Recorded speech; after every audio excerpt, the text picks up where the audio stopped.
Mesdames et messieurs, bonsoir et bienvenue au 20h sur Cam News 24 et Hit FM 103 depuis Garoua. Violence faites aux enfants, un appel urgent à l'action. La multiplication des violences faites aux enfants exige des propositions alarmantes, laissant les victimes et leurs familles souvent démunies face à l'horreur. Cela survient alors que la journée internationale des enfants victimes innocentes d'agresseurs a été célébrée le mercredi dernier 4 juin. L'inflation des prix des moutons à l'approche de la Tabaski fait rage. Cette hausse des prix est justifiée par diverses raisons et les familles, en raison de la symbolique de cette célébration, parviennent malgré tout à s'offrir un bel bélier. Voilà, mesdames et messieurs, pour la vitrine de ce journal. La recrudescence des violences à l'encontre des enfants appelle des propositions alarmantes, laissant les victimes et leurs familles souvent démunies face à l'horreur. Cela survient alors que la journée internationale des enfants victimes innocentes d'agresseurs a été célébrée le mercredi 4 juin. Ce fléau requiert une réponse urgente, soulignant l'impératif absolu de protéger chaque enfant. Reportage de Titi Friedman et Stéphane Bina. Au Cameroun, les cas de viol, meurtres et leurs familles multiples. Je vais commencer par le cas d'un enfant autiste qui avait disparu à Kribi et au bout de quelques jours, il a été retrouvé dans une voiture enfermée, sa dépouille en état de décomposition. Comment oublier le cas Orphée? Je vais terminer par le cas Matisse. C'est un cas qui nous choque tous. Donc des cas comme ça, il en existe beaucoup. Les victimes sont davantage affectées lorsque elles survivent. Même lorsqu'il y a un suivi psychologique, il y a toujours que des séquelles restent. Donc c'est parfois des traces indélébiles. Pour ces acteurs de la société civile, la justice camerounaise reste souvent trop passive. Un laxisme qui, selon eux, favorise la récidive. Plus ça va vite, mieux on est apaisé. Donc je pense qu'il faut qu'on mette tout en œuvre pour que les meurtriers soient retrouvés au plus tôt et qu'ils soient sévèrement punis. Face à la situation alarmante, ils plaident pour une approche plus préventive, informer, éduquer, alerter pour éviter le pire. Agis, crie ou bien dénonce pour que les personnes qui sont tout autour sachent que tu es en danger. Des actions mises en lumière ce 4 juin à l'occasion de la Journée internationale des enfants victimes innocentes d'agression.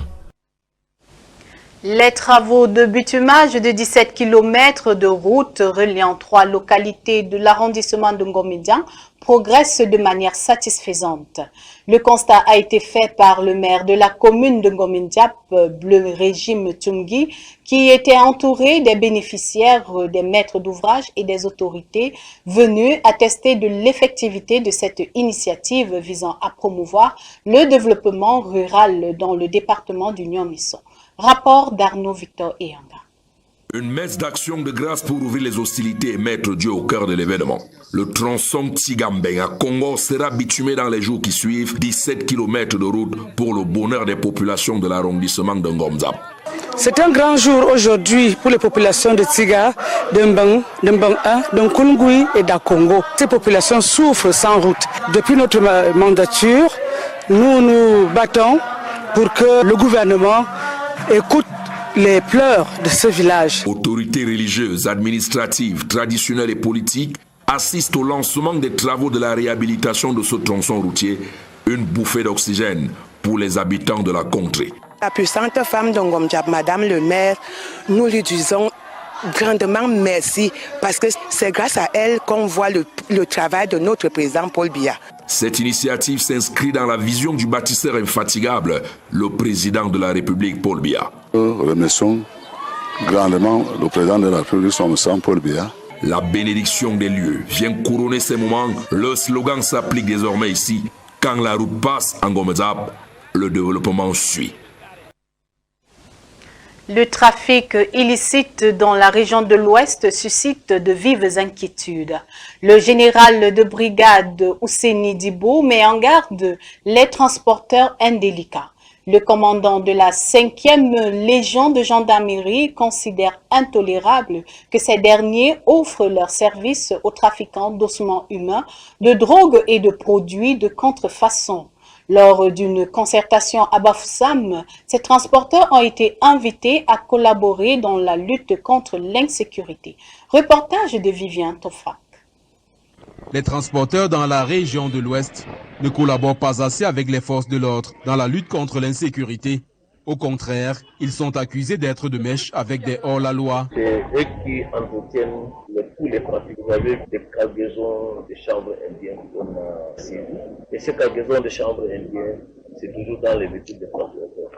C'est eux qui font le trafic des ossements. C'est eux qui font le trafic des produits prohibés, notamment les médicaments et puis les produits prélatés. Pendant cette concertation avec les transporteurs, tenue à la Légion de gendarmerie de l'Ouest, le général de brigade Ousseini Djibo a déploré les divisions qui minent ce secteur d'activité, favorisant ainsi l'infiltration des transporteurs véreux. Et les objectifs de la hiérarchie, c'est qu'il y a un certain temps que le secteur de transport soit bien organisé, mais alors très bien organisé. Les transporteurs, quant à eux, ont relevé la persistance des tracasseries policières, dénoncé une mesure prise par le ministère des Transports qui les met plutôt en difficulté à tous les postes de contrôle. Un camarade arrive sur le terrain, se présente comme syndicaliste, les gendarmes, les policiers, donc le coup de fond comme peut-être c'est même quoi dire, il y a une rébellion ou un syndicaliste vraiment mauvais.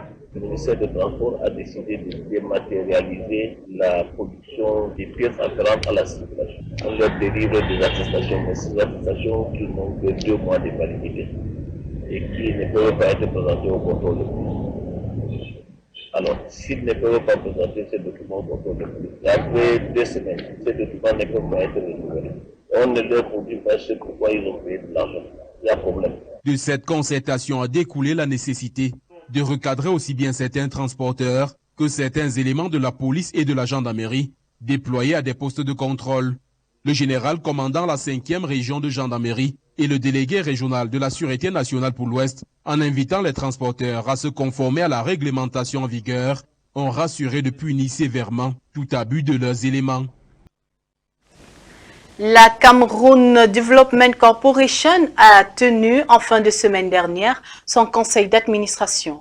Le soutien financier de l'État du Cameroun qui a permis de maîtriser les comptes de l'exercice 2024 a été largement salué.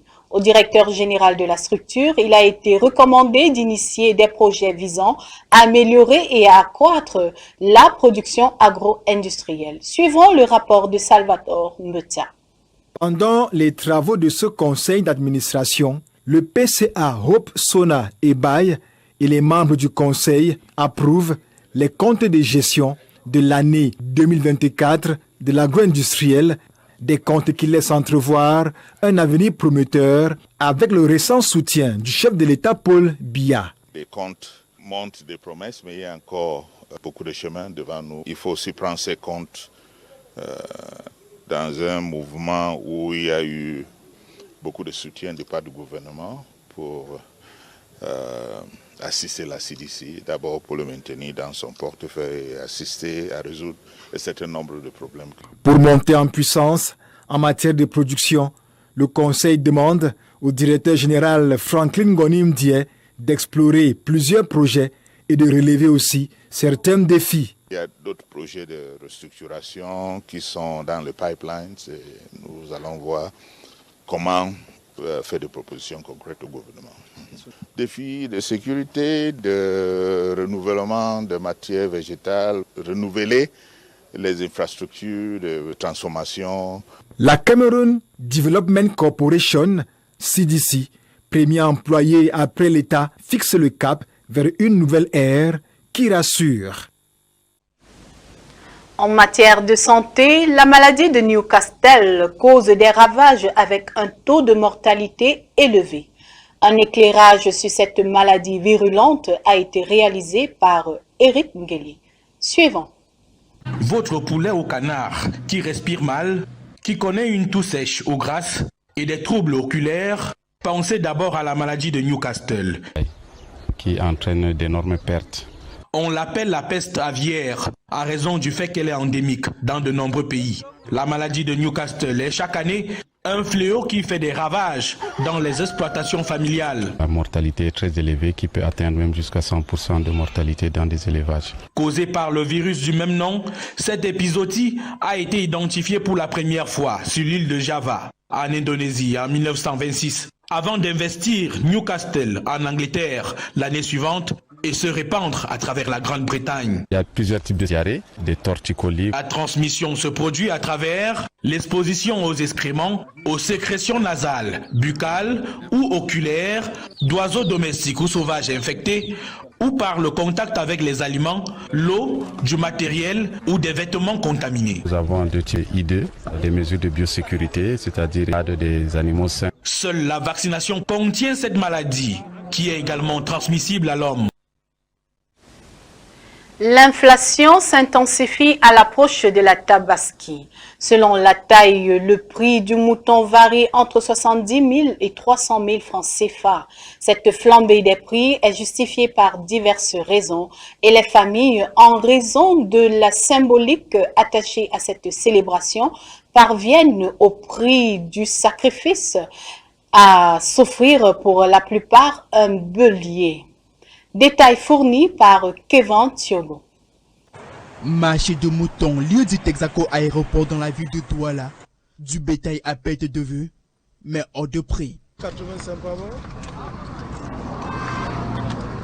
Le dernier pour se remettre. On garde un peu d'argent pour prendre à la fin.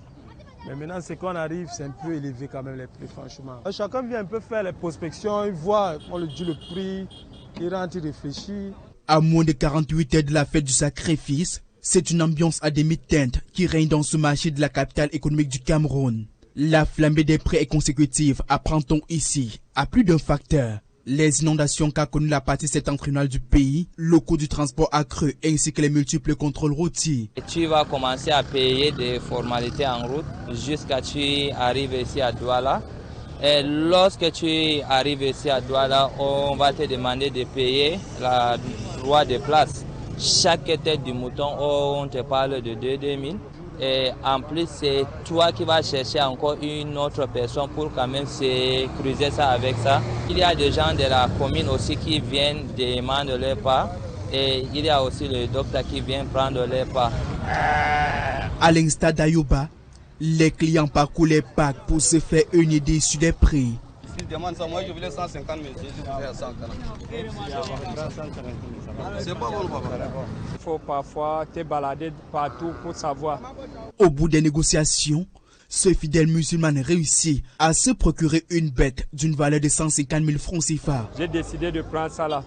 On m'a pu me vendre ça à 150 000. La tradition de la fête implique l'abattage du mouton. À mémoire du sacrifice qu'Allah demanda à Abraham pour tester et prouver sa foi. Voilà, mesdames et messieurs, c'est la fin de cette édition sur Cam News 24 et FM 103. Merci de l'avoir suivi et surtout bonne fête de la Tabaski à toute la communauté musulmane. Au revoir.